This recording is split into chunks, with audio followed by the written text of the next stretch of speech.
it's only me again. This time I'm going to talk about decals in Unreal. Decals are a way of kind of getting like posters and graffiti up on these walls. So first of all, you do need to think about making them in a program like Photoshop or any other kind of image thing.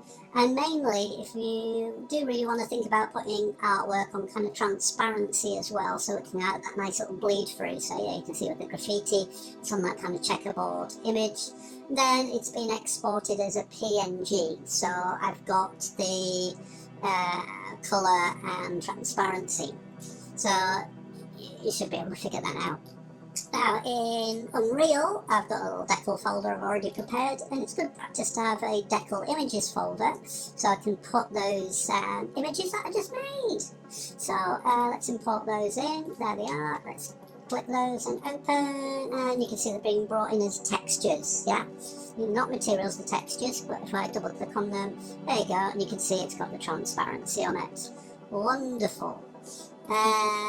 If I step out of the images folder and go to that main decal folder that I made, I'm going to make a new material, and we'll call this the decal master, because I'm going to use and leverage material instances so I can kind of not have to recompile the shader multiple times. So if I open up Decal Master, we're in 5.7 here, remember, so it looks slightly different to other tutorials you might have come across. So first of all, we need to make sure it's a deferred decal material domain, and also the blend mode is now translucent grey transmittance, or you might want to try colour transmittance only, it depends on what kind of work you're making. We're going to use that one. And then if I go into the content drawer, go to the images, let's use the red graffiti. So colour goes into base colour, and the opacity, so that's the alpha channel, goes into that one called opacity override. It's as simple as that, because the magic of this one is in that node there. By defining that, it kind of makes a special like little gizmo. So what do I mean by that? Let's kind of save this. Missed a little step. I said I want to make an instance, so actually this texture sample I need to convert to a parameter, and I'll call this image for decal. Yeah, that's what will pop up in the instance window, and we'll just save that again. That's good. Now, I said we've got a material instance, so I've just stepped back into the decal folder. There it is, there's the master. But I shouldn't be using that in the game, because we might want to have multiple different images on the decals. So I'm going to right click, make material instance. Well, I'm here, I might as well give it a name, so I'm going to call this decal graffiti. Totally spelled wrong, but there we go. And if I bring it in world, you can see that we got this like little green box. Yeah, and because we made the image originally like a 1:1 aspect ratio, it's already thinking it's going to go into a kind of like box kind of shape. You can see I have to kind of orientate and scale and rotate this kind of like frustum to kind of place it in the kind of world where I want it. And can you see as well, depending on how thick the box is on its depth, it kind of also fades in and out, so you can kind of do a little bit of kind of control there as well. But that's kind of fitting the wall, that's really nice. I can kind of rotate it. I could even make that one a little smaller. Whoops. Make sure that when you let the box not get too thin. But now I could kind of also press do a duplicate of that. Yeah, dispense.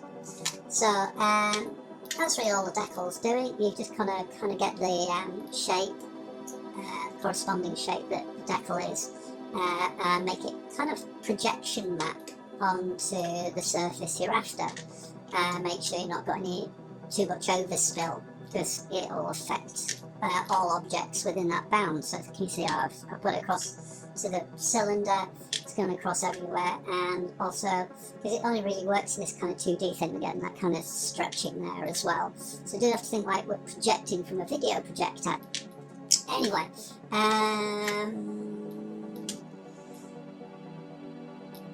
No, I kind of noticed that. Let's bring that over onto the cylinder though. So with thoughtful placement, I could kind of honour a little bit of that curve. There's going to be a point where it's going to be limited.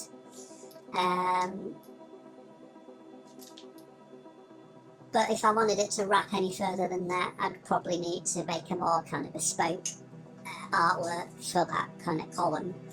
But, you know, this sometimes is quite a nice little trick to match up with kind of more undulating surfaces, so it doesn't have to just be a straight wall. That's a good thing. We've got the graffiti. If I go again and make a duplicate of the master, but this time we'll call it decal poster. If I double click on that, you can see up here we've got that image for decal parameter we made earlier. I need to activate that, and then I can just update it with the new artwork. So I'm going to make it poster. Just save that, and now we've got our kind of second thing, but I've not had to kind of make a second master material. I've just got like an instance of one and we're just updating it. Here I've got an instance where I'm going to have to like flip it all the other way so it's not mirrored, but you can see that we've got our poster and the wall, and we've got our graffiti on the wall as well. Okay, so final touches. Well, actually something really nice to point out. So we've got the normal map of the wall and it's bleeding into the decal. That's quite cool. And remember that, you know, decal art itself with the shader setup, you could explore things like emissive textures. So if you want some like toxic spill on the walls, you could kind of do that as well, and like, yeah, have fun exploring that in your own time. But here's a good thing to be aware of. It's called sort order. So if I get the poster, there's a thing called sort order. It's this here. Yeah, it's this number here. Now at the moment, both the graffiti and the poster have a sort order of 0. But if you think of a 0 as furthest back, if I make the poster 0, but then make the graffiti a value of 1, it puts the graffiti decal over the poster decal. So if you've got a stack of them, you know, maybe 3 or 4, just the numbering order, the smallest number, like 0, is kind of like Z depth lowest, and then you build on. So even though it'll feel like logical, why can't I just move the box to do that? It's not. It's an alpha sort order, and we can determine that on our individual instances of the artwork in there. So, you know, to experiment, I could get that second one. So I've got the red text over the poster, but then I want the new graffiti actually right at the back. Then maybe want the poster definitely to be sandwiched in the middle, and then one of the other graffitis on the top, so you can see how powerful the sorting order is. So I press G to get rid of the thing. It's looking quite sweet. Yeah, play, explore, think of other ways you could use them, but they are so cool, and it adds world building and environmental storytelling, and sort of like little bespoke kind of scenery to your environments and stuff like that. So play. See ya.